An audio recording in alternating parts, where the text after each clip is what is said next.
Eh,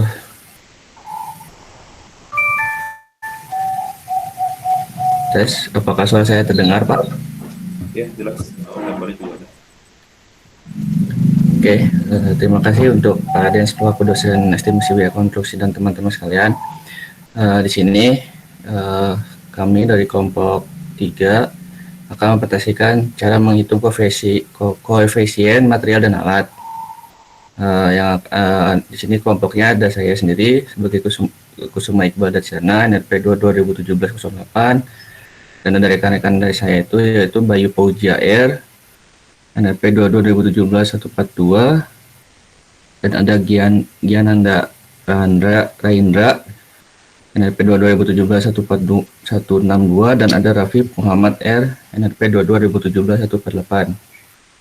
Jadi mungkin bisa dilanjut ke penjelasannya di next. Yep. Nah, di sini sebelum masuk ke koefisien material dan bahan, di sini saya akan menjelaskan dulu definisi analisis koefisien. Koefisien adalah angka atau jumlah kebutuhan tenaga kerja, bahan dan mungkin juga beserta alat yang diperlukan untuk menyelesaikan suatu pekerjaan suatu tertentu.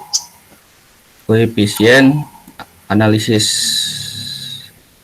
analisis harga spesifik pekerjaan sebagai acuan awal untuk menghitung rencana anggaran biaya bangunan atau infrastruktur. Hal ini menjadi kunci untuk memperkirakan biaya bangunan atau infrastruktur ataupun sebagai acuan untuk menghitung kebutuhan tenaga kerja, bahan dan material ataupun peralatan. Bisa di next. Nah, masuk ke koefisien bahan. Koefisien bahan adalah kebutuhan atau bahan material yang memenuhi spesifikasi teknis bahan dan material. Dan kemudian setelah diterpasang sebagai komponen infrastruktur baru memenuhi pula standar mutu barang jadinya. Nah, dari koefisien bahan tersebut ini ada beberapa pertimbangan seperti faktor kembang atau susut dan kehilangan bahan akibat bahan-bahan itu cecer. Yang kedua ada faktor buckling bahan atau akibat bahan yang berbeda gradasi atau saling mengisi dan kualitas bahannya. Dan mungkin untuk slide selanjutnya dilanjutkan oleh Bayu Pujia.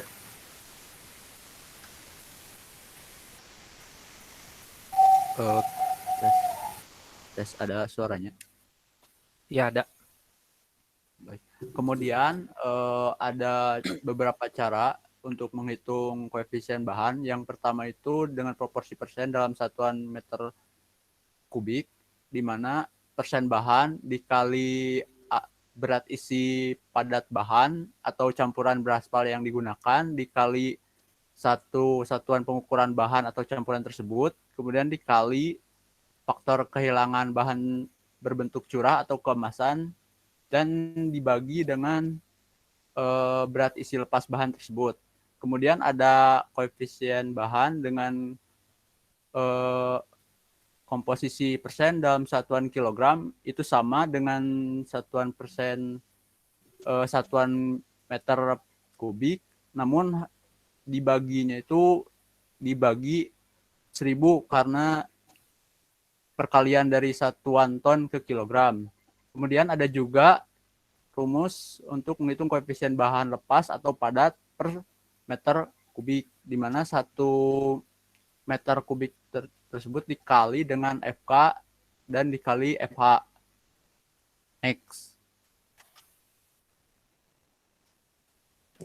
Next.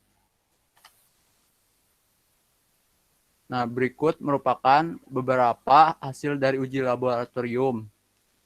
Nah, analisis koefisien secara khusus untuk berbagai campuran mempunyai spesifik tertentu seperti beton dan mortar. Koefisien bahan atau material yang ada dalam AHSP adalah berdasarkan kondisi ideal untuk bahan atau material yang harus memenuhi spesifikasi teknis kualitas tinggi, sementara untuk kondisi sekarang itu sangat sulit untuk menemukan bahan atau material yang memenuhi persyaratan bahan tersebut. Next. Kemudian akan dijelaskan oleh teman saya, Saudara Gian. Ada suaranya? Iya, sudah ada. Tes. Oke.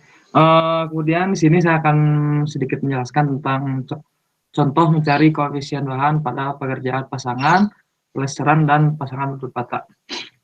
Pekerjaan pasangan batu bata, batu kali atau belah yang perlu kita ketahui terlebih dahulu ini ada dua. Berapa banyak bahan yang dibutuhkan setiap 1 meter kubik untuk pasangan batu kali atau belah, adukan atau spesinya. Bisa batu kali sejumlah 0,45 meter kubik per kat per spesies seperti itu. Kemudian banyaknya bahan dan udara serta air yang dibutuhkan untuk semen Portland biasanya 0,76, sedangkan pasir 0,675 itu adalah koefisien bahannya. Kemudian sini ada contohnya, ada menghitung pasangan batu kali dengan adukan 1:4.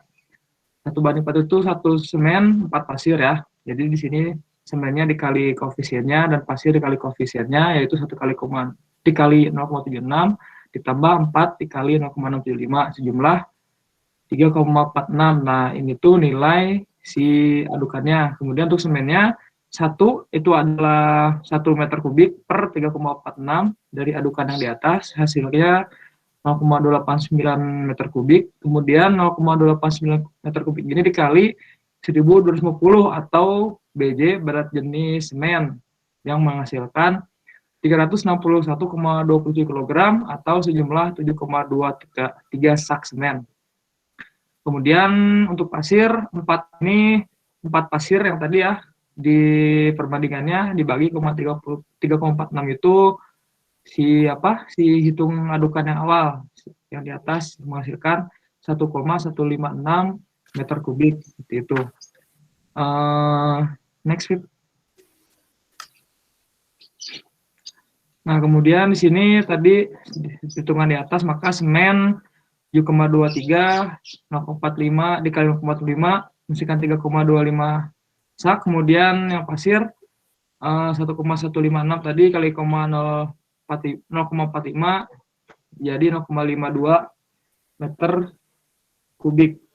0,45 ini yang tadi di awal yaitu pasangan batu kali memiliki koefisien 0,45 meter kubik gitu.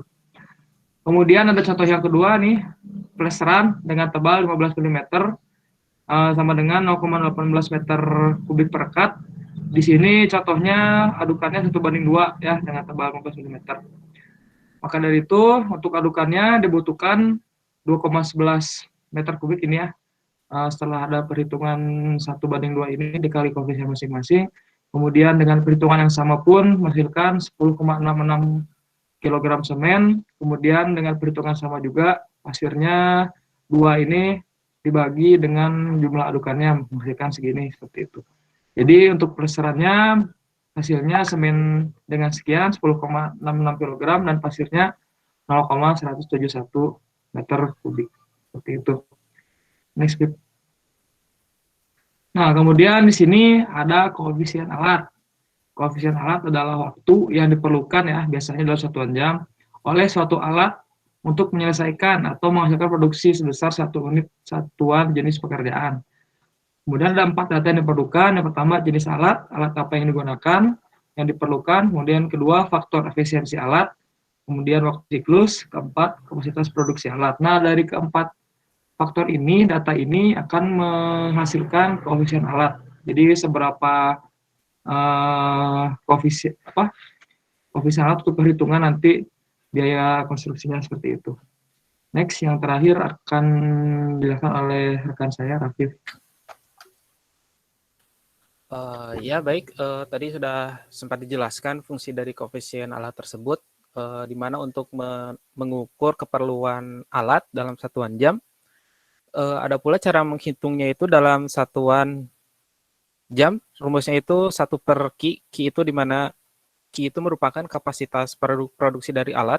Alat itu bisa berupa, kalau untuk alat ringannya itu cangkul, skop, yang kayak gitu. Kalau misalnya untuk alat beratnya bisa berupa kayak ekskavator, beko, loader, seperti itu.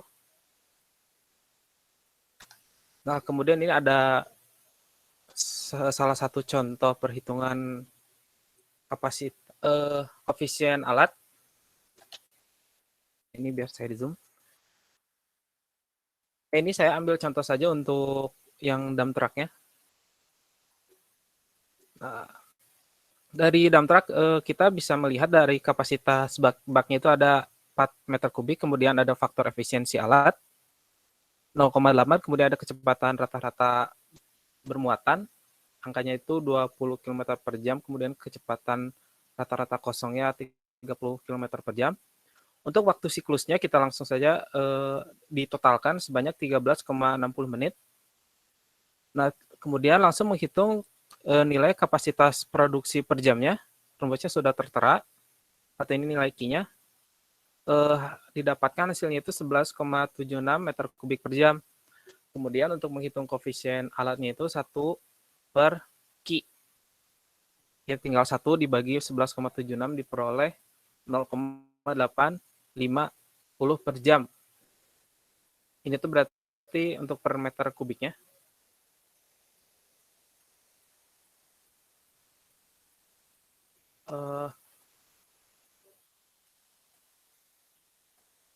Kemudian ini juga merupakan penerapan koefisien untuk salah satu pekerjaan. Ini merupakan untuk misalnya contoh untuk membuat 1 meter kubik beton dengan kuat tekan 7,4 MPa.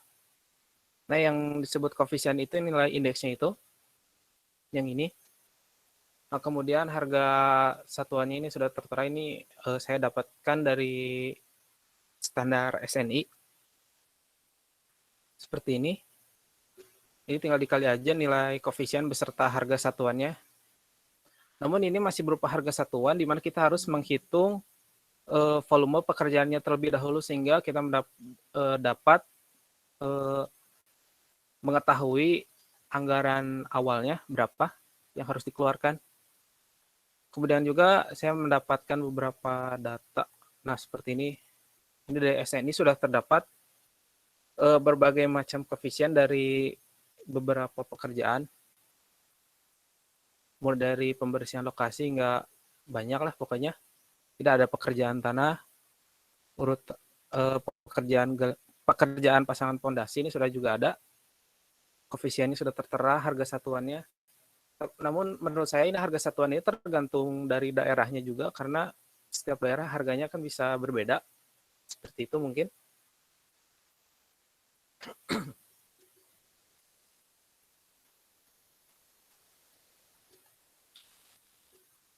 Mungkin hanya segitu yang dapat saya dan teman-teman saya sampaikan.